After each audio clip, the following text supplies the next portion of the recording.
Bonjour et bienvenue dans cette nouvelle édition d'Anews Expérience Client et de Success Story. Ce matin, je reçois Virginie Naoum Vatel. Bonjour. Bonjour. Alors, est-ce que vous pouvez nous dire ce que vous faites dans la vie et d'où vous venez déjà? Parce que je pense que ça peut peut-être nous aider aussi. Alors, ce que je fais dans la vie, j'ai une société qui s'appelle VNW et qui intervient sur 4 domaines d'activité: l'audit, la formation, le conseil et l'externalisation, et tout ça dans le cadre de la relation client. D'accord. Voilà. Donc pour l'instant, tout va bien. Oui, tout je va vous garde. Bon, parfait.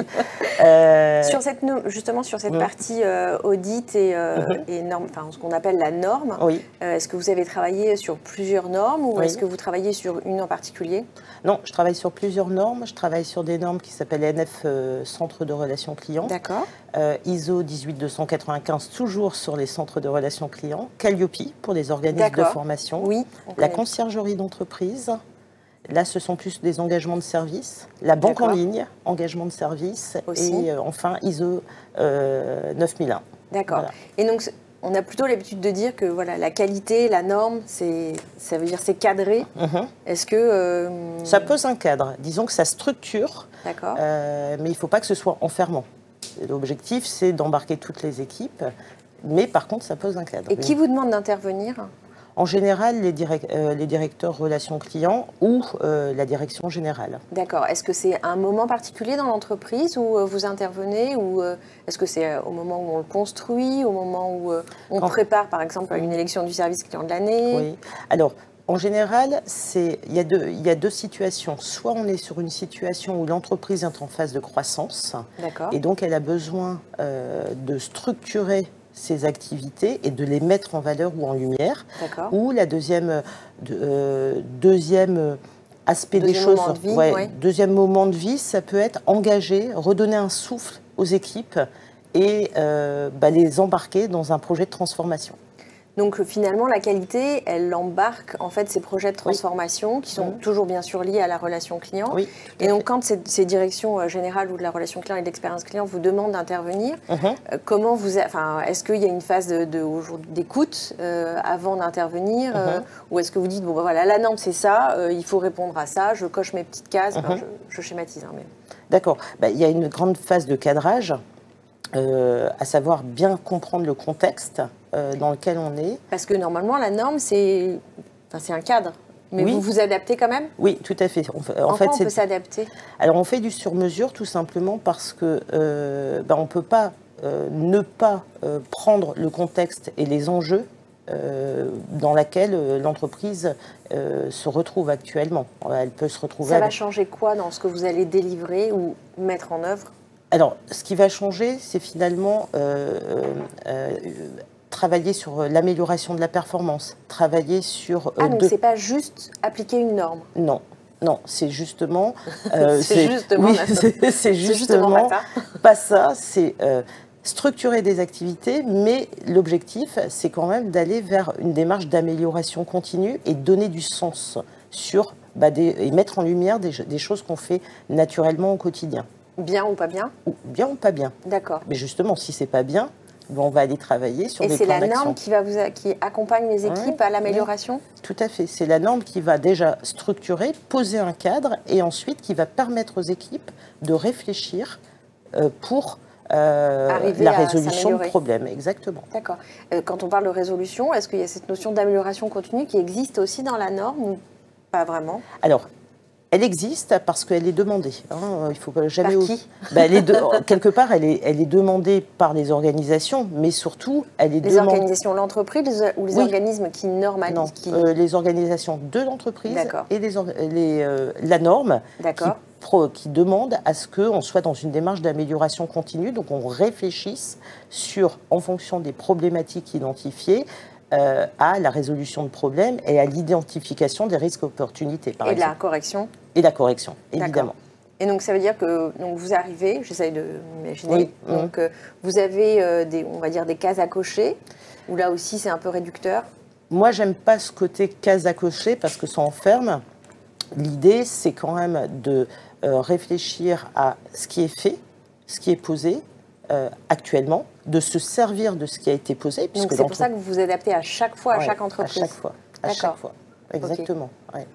C'est un travail, finalement, c'est un partenariat, en fait. Quand on accompagne une entreprise vers la norme, c'est un moment partenaire de se dire, bah, tiens, on est dans tel contexte, parce qu'on peut basculer d'une activité qui est liée à la santé, à une activité qui est liée au transport. Et bah, il faut rentrer dans ce contexte, réfléchir un peu comment l'entreprise, finalement l'historique de l'entreprise, c'est quoi l'ADN de l'entreprise pour la porter vers la valorisation de sa relation client. D'accord, donc c'est pas vraiment que des cases à cocher. Non, c'est pas que des cases. D'accord. Ouais. Donc on s'adapte à chaque fois à l'histoire, à l'organisation, oui. Enfin à l'histoire de l'entreprise, aux valeurs, à l'organisation, et ensuite on déploie en fait cette norme auprès des équipes. Tout à fait. On la déploie, en fait, on monte une équipe projet. Qui est à l'intérieur de la marque? À l'intérieur de la marque. Ou chez vous? Ah non, alors, il y a les deux aspects. Il y a chez moi, d'accord, pour accompagner les équipes, et puis après, il y a les équipes. Il y a les équipes elles-mêmes, parce que... Mais c'est des opérationnels? Ce sont des opérationnels, des managers aussi, hein, management intermédiaire, manager des cadres. On monte une équipe projet, et puis là, on va travailler sur différents aspects, que ce soit les ressources humaines, que ce soit l'opérationnel, que ce soit les indicateurs de performance. Et on va structurer tout ce travail pour déjà le mettre en lumière et ensuite... Est-ce qu'on se dit, voilà, au niveau où on est, et donc on a la norme, quoi qu'il arrive, entre guillemets, en se disant, parce qu'on va pouvoir s'améliorer, ou est-ce qu'il y a un moment où on se dit, non, on peut pas être normé? Je ne dirais pas qu'on se dit on ne peut pas être normé, puisqu'on est dans une démarche de conduite du changement, quelque part. Donc, en fait, toutes les équipes sont engagées. Donc, on ne se dit pas qu'on n'aura pas là, d'accord. Oui, on ne se dit pas qu'on ne l'aura pas. En tout cas, on va tout faire. Et donc, après, c'est des auditeurs qui viennent? Oui, tout à fait. Donc, ce n'est pas vous? Alors, moi, je ne peux pas être jugée partie. Soit je suis en posture d'auditeur, et là, je viens vérifier la conformité. Ça vous arrive aussi? Oui, bien sûr. D'accord. Bien sûr. Soit je suis en position de chef de projet accompagnateur et j'accompagne vers la mise en place d'une certification. D'accord. Est-ce que vous avez des exemples à nous partager sur des succès ou justement des choses que vous avez pu affronter? Alors, du côté auditeur, je peux pas, je suis tenue par le secret. Du côté, là, j'ai accompagné. Alors, pas sur la relation client, mais c'est la même démarche sur Calliope. Donc, puisqu'aujourd'hui, l'État nous a demandé à ce que tous les organismes de formation soient certifiés. Oui. J'ai accompagné une TPE, donc une personne qui a un organisme de formation et qui voulait monter aussi bien en organisme de formation qu'en bilan de compétences. D'accord. Et sachant qu'au début, la première base, c'était je veux être certifié organisme de formation. Puis en plein milieu... Ce qui est quand même la base. Ce qui est déjà la base. Et puis en plein milieu, elle m'a dit, bah, tiens, ce qui serait pas mal, c'est aussi que je monte en bilan de compétences. Donc on a retravaillé en fait... pendant la mission. Pendant la mission. Et une mission de relation client assez classique que vous avez menée? Ça dépend de la taille. Oui, sans dire de marque. En général, ça prend à peu près 6 mois avec des étapes à des réunions une fois par semaine, mais plutôt des réunions de... C'est pas moi qui fais, hein, c'est surtout les équipes. C'est la marque, en fait, à chaque fois, et c'est l'entreprise qui vous a mandaté. Moi, je la guide, en fait. Moi, je suis plutôt je mets des choses, des rendus, des livrables. Je leur explique les livrables, mais c'est eux qui vont porter. Parce qu'à un moment, ils vont se retrouver devant l'auditeur. Et c'est eux qui vont en fait se challenger. Quel type d'indicateurs vous avez pu soit améliorer, soit faire progresser, ou des indicateurs qui ont progressé avec votre plus grand étonnement, on va dire? Parce qu'il y en a des classiques de performance, et puis est-ce qu'il y en a d'autres de satisfaction client ou de satisfaction collaborateur qui ont pu, au moment de cette démarche, se sont améliorés aussi? Donc surtout des indicateurs un peu différenciants. Plutôt turnover, tu vois. Et, d'accord. Et sur la partie... De dire que cette démarche de normalisation a favorisé la baisse du turnover. Oui, tout à fait. Oui, parce qu'en fait, on embarque les équipes. D'accord. Les équipes opérationnelles, plus on va les embarquer, plus elles vont se transformer. Et moi, ce que je vais chercher toujours, c'est la transformation et la prise de conscience des équipes sur ce beau métier qui est la relation client. Parce que c'est un beau métier. Et souvent, les équipes n'en ont pas conscience. D'accord. Et finalement, en fait, la démarche de transformation au moment de la normalisation fait que les équipes en fait se sentent valorisées. Oui, c'est exactement ça. Elles se sentent valorisées et cadrées. Enfin, le cadre, elles savent où elles vont et quelque part, ça remet en lumière finalement tout ce travail un peu en approche systémique où tout le monde est dans le même bateau et se met au service du client. D'accord.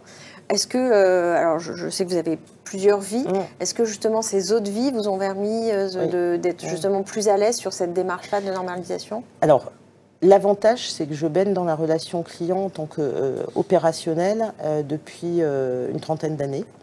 Ça se voit pas. Merci. Donc finalement, le métier de la relation client, il a évolué, mais il n'a pas fondamentalement changé, puisqu'on se met, en fait, on est tourné vers le client. Il y a une chose qui m'aide beaucoup, c'est mes 11-15 ans au téléphone, parce que quand je parle avec les équipes, je parle le même langage. C'est-à-dire que les problématiques qu'elles ont vécues, moi, je les ai vécues au téléphone. Leurs irritants au quotidien, vous les connaissez. Je les connais, vous les avez vécus. Exactement. Ensuite, comme j'étais manager d'un centre de relations clients, l'autre côté de la barrière avec... Donc cette fameuse équipe projet. Cette équipe projet, finalement, j'ai dû la construire aussi. J'ai dû trouver des pistes pour tout le temps m'améliorer, pour chercher... Donc ça, c'est avec la partie middle management. Voilà, exactement. Et donc, est-ce que l'expérience en centre de contact, puisque vous avez aussi eu un centre de contact, vous a aussi permis de mieux accompagner les équipes? Oui, parce qu'en fait, sur ce centre de contact, j'ai mis une démarche qualité en place et je me suis confrontée à la réalité. De cette démarche qualité. De cette démarche qualité. Donc en fait, finalement, j'ai fait en sorte de l'adoucir dans mon propre dispositif pour me servir de ça, pour aider les entreprises à adoucir aussi cette démarche qualité qui peut être perçue comme un peu structurante, mais aussi enfermante. Donc voilà, donc je l'adoucis. D'accord. Et vous l'ouvrez. Je l'ouvre, exactement. Merci. Merci Virginie, merci pour cet échange passionné et passionnant. J'espère qu'il vous sera utile autant qu'à moi et à très bientôt sur Agnews Expérience Client.